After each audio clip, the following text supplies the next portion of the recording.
আহা, এই যে নিবেদন, মনে রাখবেন ভক্ত বৈষ্ণবদের নিবেদনগুলোকে অনুভব করতে হবে, তারা কি বলছেন এই ভাবটাকে আনতে হবে। এটা নকলের পথ নয়। উনি মালা জপ করছে, আমিও মালা নিলাম না, এটা নকলের পথ নয়।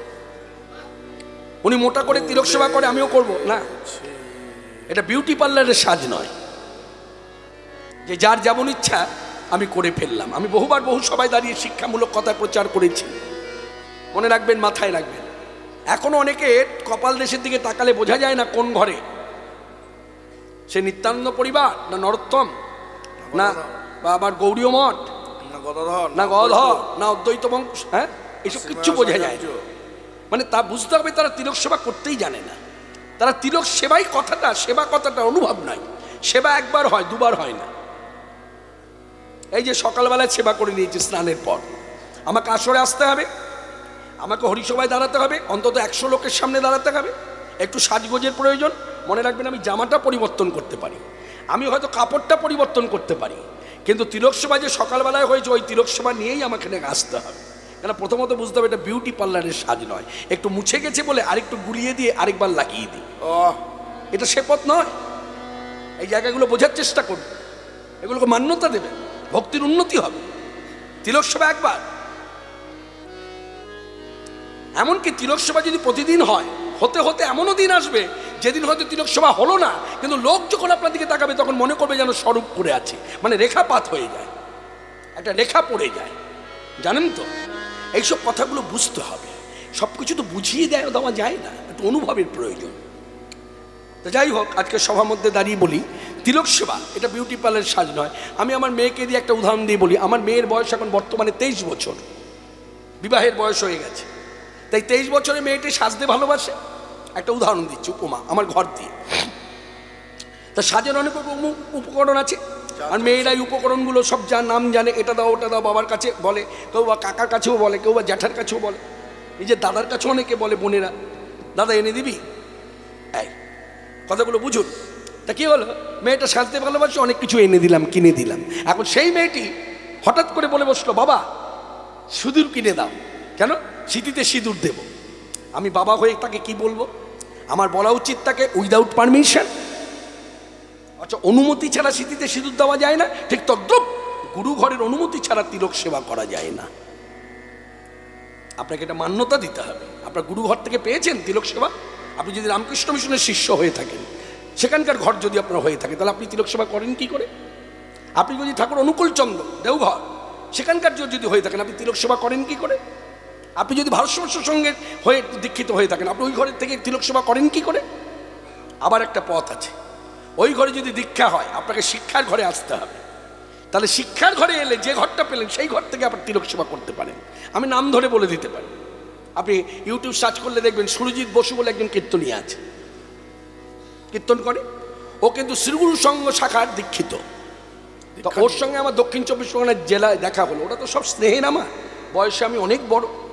তো দেখা হওয়া মাত্র আমি ওর যখন কীর্তনে ঢুকছে, আমি বললাম যে সব ঠিক আছে, খুব ভালো সুর, লয়, ছন্দ, তোমাকে দেখতেও ভালো, সব ভালো, কিন্তু তোমার কপাল দেশে এটা কী করেছো? বলে কেন দাদা, এটা কোন ঘরের তিলক? বলতে পারছে না।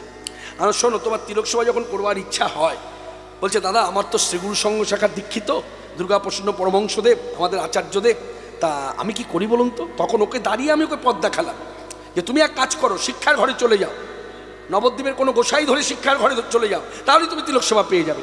এখন রতনপ্রভুর শিষ্য নিত্যানন্দ পরিবারের তিলক সেবা করে কীর্তন করে, বলদেবের, আমি নাম ধরে বলে দিলাম। ইউটিউব সার্চ করুন, আর ওর সঙ্গে দেখা হলে বলুন কৃষ্ণদা এই কথা বলেছিল। আমি কখনো মিথ্যা কথা বলি না, মিথ্যা কথা বলি তবে খোল করতালের বাইরে বলি, ডাহা মিথ্যে কথা বলি। আমি যা মিথ্যে কথা বলতে পারি কেউ পারে না। তখন খোলো বাজে না করতাল, তখন খোলো বাজবে না, করতালও বাজবে না, কিন্তু খোল করতাল যদি সঙ্গে থাকে তখন কিন্তু সংযত হয়ে কথা বলতে হয়। তাই এই কথাটা বোঝাবার জন্য কথাটা তুলে ধরলাম। ভক্তি চাই, মনে রাখবেন, এই ভক্তির পথে এসে প্রকৃত সদ্গুরু চরণ আশ্রয় করে সঠিক ঘটটা ধরে আপনাকে, কারণ ভারতবর্ষের আমাদের এটা ধারা গুরুকেন্দ্রিক ভগবৎ সেবা। অন্যান্য দেশে আছে সরাসরি ভগবানের দুয়ারে গিয়ে ডাকাডাকি, কিন্তু আমাদের ভারতবর্ষের সনাতনী ধারা গুরুকেন্দ্রিক ভগবৎ সেবা, মানে আশ্রয় বিষয়, সখী আনুগত্য। হ্যাঁ, আবার শুধু আশ্রয় নয়, আশ্রয় যিনি যাকে করলেন তিনি আবার আরেকটা পথ দেখালেন। কি বলে? মঞ্জুরি ঘর ধরে রাধা কৃষ্ণ যুগল সেবা। একটা উজ্জ্বল প্রমাণ দিই, জ্বলন্ত প্রমাণ। নরোত্তম দাস ঠাকুরের পদাবলী আছে, যে পদাবলী খুব প্রচলিত পদাবলী, যে পদাবলী আপনার শোনা, যে পদাবলী আপনার গাওয়া, আমিও গাইছি, আপনিও গাইছেন, আপনিও শুনছেন, আমিও শুনছি। রাধা কৃষ্ণ প্রাণ মোর যুগল কিশোর, উলধ্বনি। রাধা কৃষ্ণ প্রাণ মোর যুগল কিশোর, রাধা কৃষ্ণ প্রাণ মোর যুগল কিশোর, রাধা কৃষ্ণ প্রাণ মোর যুগল কিশোর। জীবনে মরণে জীবে গতি নাগি মোর যুগল কিশোর, রাধা কৃষ্ণ প্রাণ মোর যুগল কিশোর। কালিন্দির কুলে গেলি কদম্বের বন, রতন বেদীর পরে বসাবো দুজন। ওই কালিন্দের কুলে কেলে কদম্বের বন, রতন বেদীর পরে বসাবো দুজন। শ্যামবরী অঙ্গে দেব চুয়া চন্দনের গন্ধ, চামর ঢুলাবো সদা হেঁটিব মুখ চন্দ। শ্যামবরী অঙ্গে দেব চুয়া চন্দনের গন্ধ, চামর ঢোলাবো সদা হেঁটিব মুখ চন্দ। নাথি আমালতির মালা দেব দোহারে গলে, গাঠিয়া মালতীর মালা দেব দোহার গলে। অধরে তুলিয়া দেব কর্পূর তাম্বুলে, গাঠিয়া মালতীর মালা দেব দোহার গলে। অধরে তুলিয়া দেব কর্পূর তাম্বুলে। রাধা কৃষ্ণ প্রাণ যুগল কিশোর, কৃষ্ণ প্রাণ মোর যুগল কিশোর। জীবনে মরণে জীবে, জীবনে মরণে জীবনে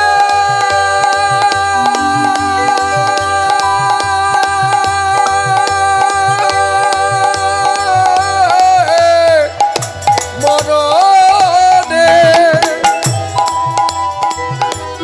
জীবনে মরণে জীবে জীবে জীবে গতি নাই মোর। রাধা কৃষ্ণ প্রাণ মোর যুগল কিশোর, রাধা কৃষ্ণ প্রাণ মোর যুগল কিশোর। ওই যে মঞ্জুরি ঘরের কথা বললাম, যে মঞ্জুরি ঘরের কথা বললাম, এই দেখুন ঠাকুর মহাশয় পদাবলীতে লিখেছেন, ললিতা বিশাখায়াদি যত সখী বৃন্দে আজ্ঞায় করিব সেবা চরণারবিন্দে। ললিতা বিশাখায়াদি যত সখী বৃন্দে আজ্ঞায় করিব সেবা চরণারবিন্দে।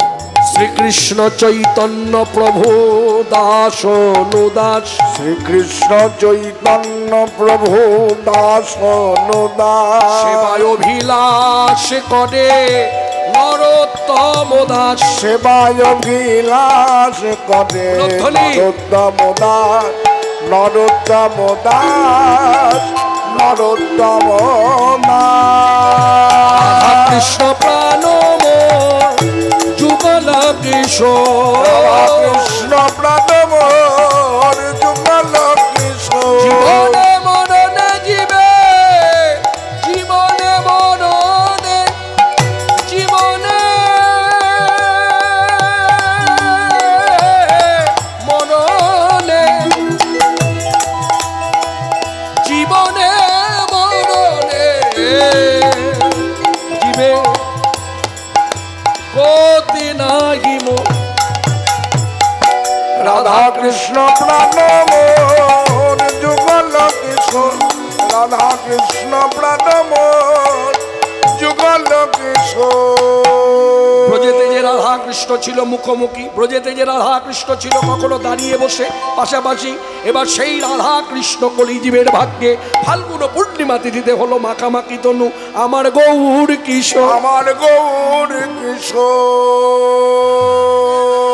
আজকে পঞ্চম দল, আজকে এখানে বসে আমরা একটু হোলি খেলবো, রং খেলবো। এইদিকে ভয় পেয়ে আবার কেউ উঠে যাবে। রং খেলাটা শুধু হাতে নয়, হ্যাঁ, এই গানটাকে একটু আনন্দ করে হাতে তালি দিয়ে সবাই মিলে উপভোগ করুন। প্রথমেই বলবো সবাই মিলে চিৎকার করে বলুন হোলি হো, হোলি হো, হোলি হো, হোলি হো, হোলি হো, হোলি হো। লাল হি লাল লাল अबीर लाल ही वृंदावन लाल लाल ही वृंदावन लाल लाल ही लाल लाल अबीर लाल ही वृंदावन लाल ही वृंदावन लाल लाल ही যমুনা लाल निकुंज कानन लाल की যমুনা লাল নিকুঞ্জ কানন। আস্তে আস্তে আমি অপারেটর দাদাকে বলবো শ্রদ্ধা জানিয়ে, খুব ভালো লাগছে আপনার অপারেটিং ভালো, সব ভালো। এখন দোষ কিছু নয়, এটা আবেগ এসে যায়, ভালো কণ্ঠস্বর পেলে পরে আমিও যদি বাজাতে বসতাম আমার ইচ্ছা হতো একটু কিছু মশলাপাতি দিয়ে দিই। মশলাপাতি মানে হচ্ছে রিপিট, আর রিপিটটা দিতে কেন বারণ করতাম না, করছি এই কারণে অনেক সময় আমিও ঘরে বসে শ্রোতা হয়ে দেখেছি অন্য কীর্তনিয়া কীর্তন করছে, আপনারা রিপিট দিয়েছেন, দেখা যাচ্ছে একটা কথাকে 3-4 বার শোনা যাচ্ছে, লালহি লালহি লালহি লালহি লালহি লালহি, সাকি গানা সাকি গানা সাকি গানা সাকি গানা, ভক্তদের শুনতে অসুবিধা হয়। তা মনে হয় দূর থেকে মনে হয় যেন 4-5টা সখীর কথা বলছে, 4-5টা লাল কথা বলছে। তা এই জায়গাটা আমার একটু আপত্তি আছে, আপনি বাজাবেন, শুধু রিভাবটা রেখে দিন হালকা করে, হ্যাঁ, আর কিছু না। আপনাকে সম্মান করি, খুব ভালো বাজাচ্ছে, খুব ভক্তি হোক। লাল হি লাল লাল अबीर लाल ही वृंदावन लाल लाल लाल ही वृंदावन लाल। पिचकारी खेलत घोले मारो पिचकारी खेलत घोले मारो पिचकारी खेलत घोले खेलत खेलत दुल्हाल खेलत नंद दुल्हाल सखी गण लाल गिलाल सखी गण लाल गिलाल ही लाल लाल अबीर लाल ही वृंदावन लाल लाल ही वृंदावन लाल। होली हो होली हो होली हो होली हो होली हो होली हो हो हो हो। এইভাবে সবাই যখন হোলি খেলায় মত্ত, ওই হোলির দুটো রং এসে এক হয়ে গেল, একটা কালো একটা গৌর বর্ণ, মিলিত তনু হলো গৌর সুন্দর। জয় জয় কলরব নদিয়া নগরে জনমল ভিলা গোরা সচির উদয়। জয় কালো রাম কালো রাম কালো রাম কালো রাম কালো রাম হরি হরি বল। কলরব নদিয়া নগরে জনমল ভিলাগোনা সচির উদানে। ফাল্গুন পূর্ণিমা তিথি নক্ষত্র ফাল্গুনি, ওই ফাল্গুন পূর্ণিমা তিথি নক্ষত্র ফাল্গুনি।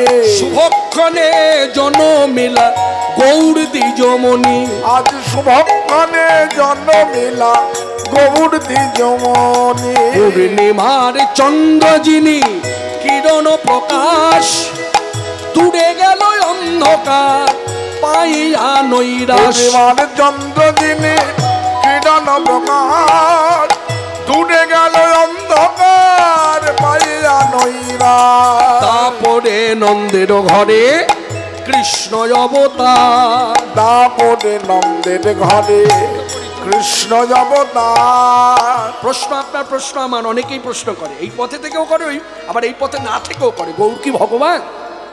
গৌর কি ভগবান? এই প্রশ্ন যারা করেন তাদের জন্য এই বৈষ্ণব পদাবলী। শাস্ত্রীয় বিচারে বলছে দাপড়ে নন্দের ঘরে কৃষ্ণ অবতার, দাপড়ে নন্দের ঘরে কৃষ্ণ অবতার। এবার সেই কৃষ্ণ এলো গৌর হয়ে, এই কলি যুগের জীব সব করিতে উদ্ধার, কলি যুগের জীব সব করিতে উদ্ধার। এলো প্রভু ধরণীতে, এলো প্রভু ধরণীতে, কলির জীব উদ্ধারিতে, ফাল্গুন পূর্ণিমা তিথিতে, কলির জীব উদ্ধারিতে, ফাল্গুনি পূর্ণিমা তিথিতে, কলির জীব উদ্ধারিতে, এলো প্রভু ধরণীতে। তাপরে নন্দের ঘরে কৃষ্ণ অবতার, কলি যুগের জীব সব করিতে নিস্তার। ওগো বাসুদেব ঘোষ কহে মনে করি আশা,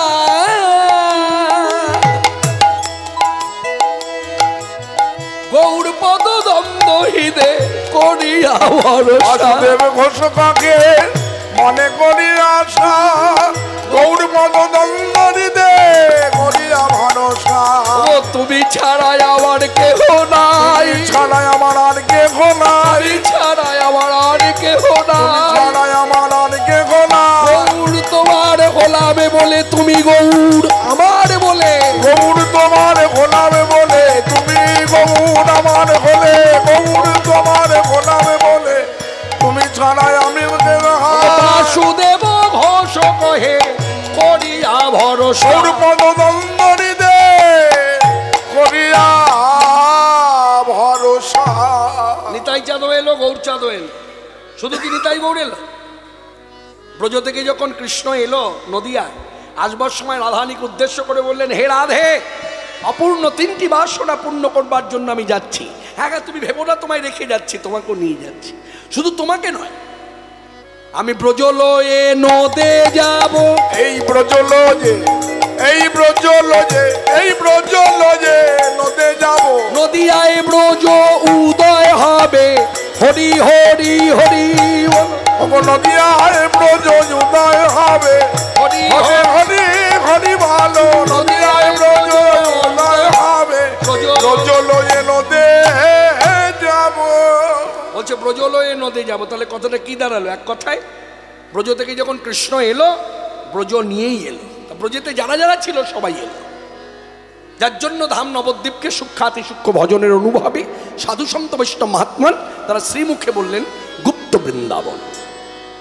চৈতন্য চরিতামৃতে বৃদ্ধ কবিরাজ গোস্বামীপাদ প্রয়াত ছন্দে লিখলেন, ভারতবর্ষের বাড়িতে এত তীর্থ, সব থেকে শ্রেষ্ঠ তীর্থ 1 নম্বরে যার নাম ধাম নবদ্বীপ।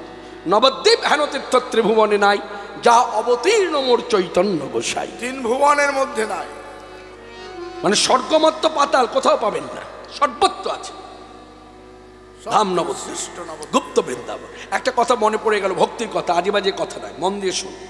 বাংলাতে দেখবেন ঘুরবেন, কত হনুমানজির মন্দির আছে, এই বাসন্তীর মধ্যেও আছে, অনেক হনুমানের মন্দির পাবেন। হনুমানের মন্দির মানে হচ্ছে শনিবার আর মঙ্গলবার খুব ভিড় হয়।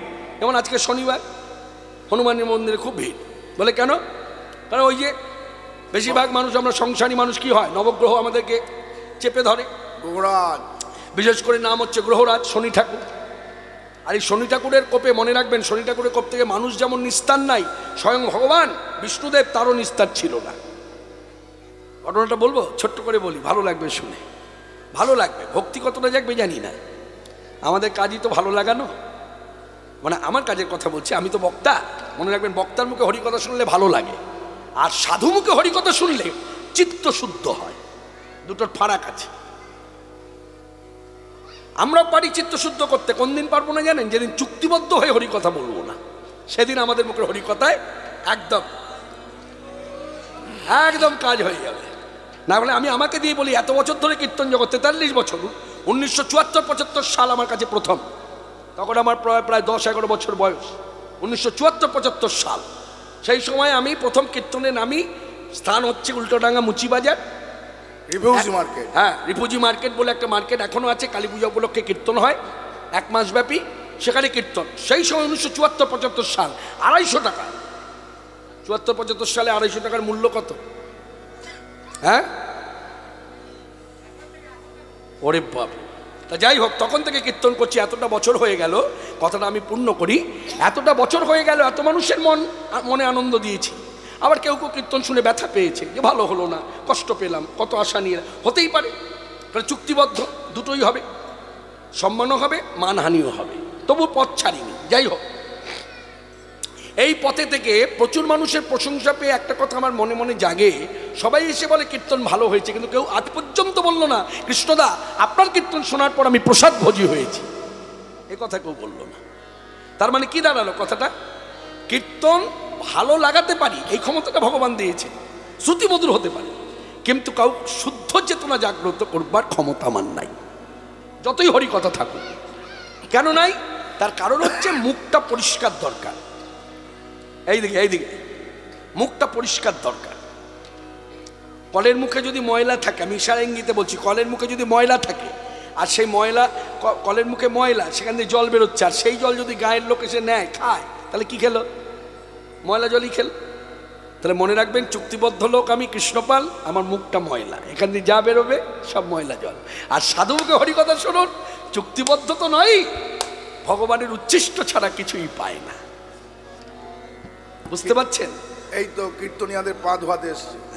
এই যে আমি বাড়িতে আসা মাত্রই দেখলাম, বাড়িতে আসা মাত্রই আমার সঙ্গে একটু খটামটি হয়ে গেল, মনোমালিন্য, অনেকে একটু ব্যথা পেয়েছে।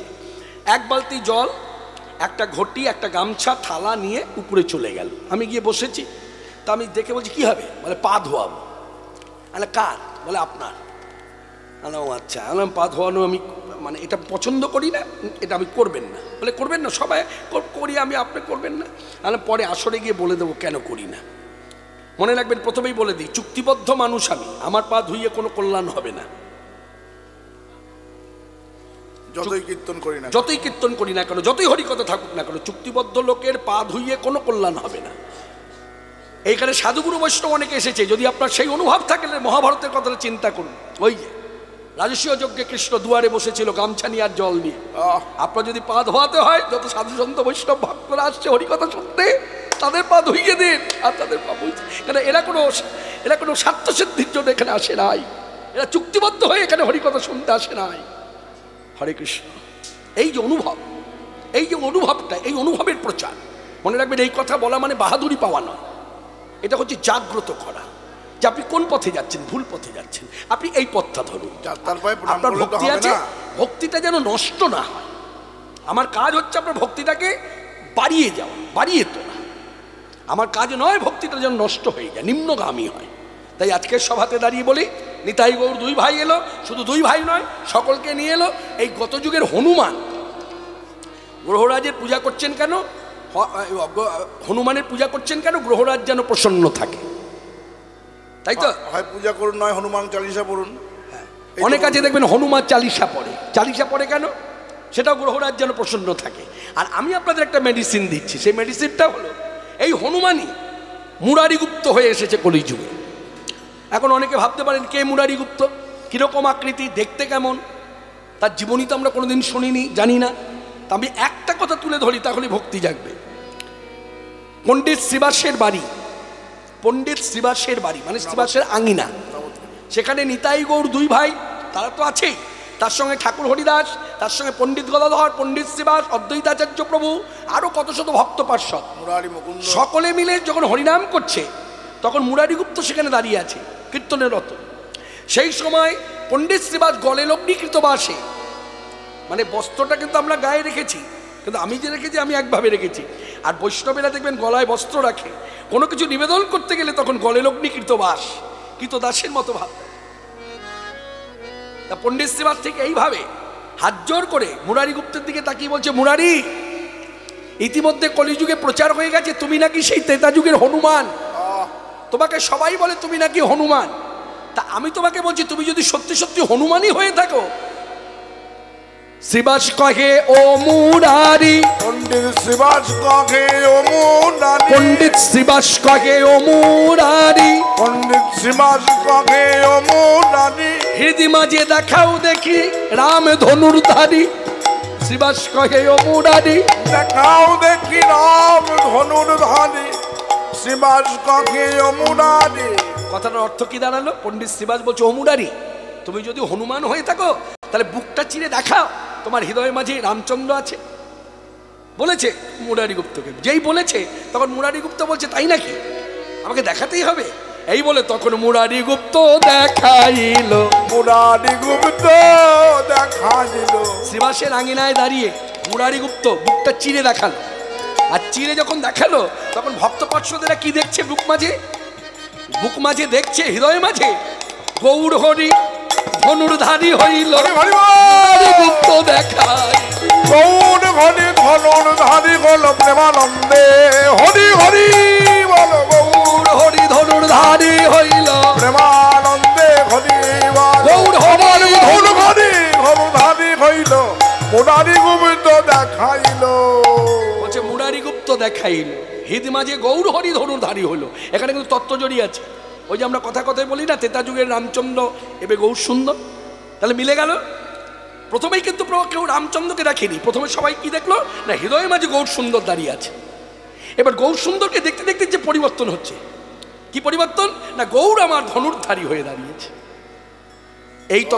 এই তত্ত্বকে যদি সভার মধ্যে বসে আপনারা মান্যতা দিয়ে থাকেন, তাহলে আমি প্রত্যেককে বলবো, গ্রহরাজের কবলে আপনি যেমন আছেন আমিও আছি। আপনি জ্যোতিষবিদ্যা যদি জেনে থাকেন আমার গণনা করুন। আমি আপনাকে মাইকে বলছি, জ্যোতিষবিদ্যা যদি আপনার জানা থাকে আপনি আমাকে গণনা করুন। আমি তো সংসারী মানুষ, আমার দ্বারা একটা মেয়ের জন্ম হয়েছে, তাহলে আমি বীর্যবান পুরুষও নই, ব্রহ্মচারীও নয়, সাধুও নই, আমি সংসারী, পরিষ্কার কথা। তা গ্রহরাজের কবলে আপনিও আমিও। আপনি গণনা করুন। এখন আমার বর্তমানে শনির 7.5 চলছে। শনির 7.5 চলা মানে বুঝতে পারছেন? অনেক মানুষ শুনলে পরে ভয় পেয়ে যায়, শনির 7.5 কি হবে, কি হবে, কি আবার হবে? যা লেখা আছে তাই হবে, মেনে নিন। ঠাকুর রামকৃষ্ণ পরমহংসদেবের সেই শ্রীমুখের গাওয়া গান, যখন তিনি ক্যান্সারে আক্রান্ত হলেন তখন তিনি ভবতারিণী মাকে উদ্দেশ্য করে বললেন, মা, জীবনে তো অনেক কিছু পড়লাম, বেদাদি পুরাণ শাস্ত্র গ্রন্থ ভাগবত সবই তো পড়লাম, সবই দেখলাম, অবশেষে সার বুঝলাম। কি বুঝলো? বলে দিল শ্রীমুখে। গাইছে দেখুন গানটা গাই, সবাই শুনুন। ঠাকুর রামকৃষ্ণ পরমহংসদেবের শ্রীমুখের গান। তার মুখটা, তার মুখ ছিল না, শ্রীমুখ, তিনি গাইছেন।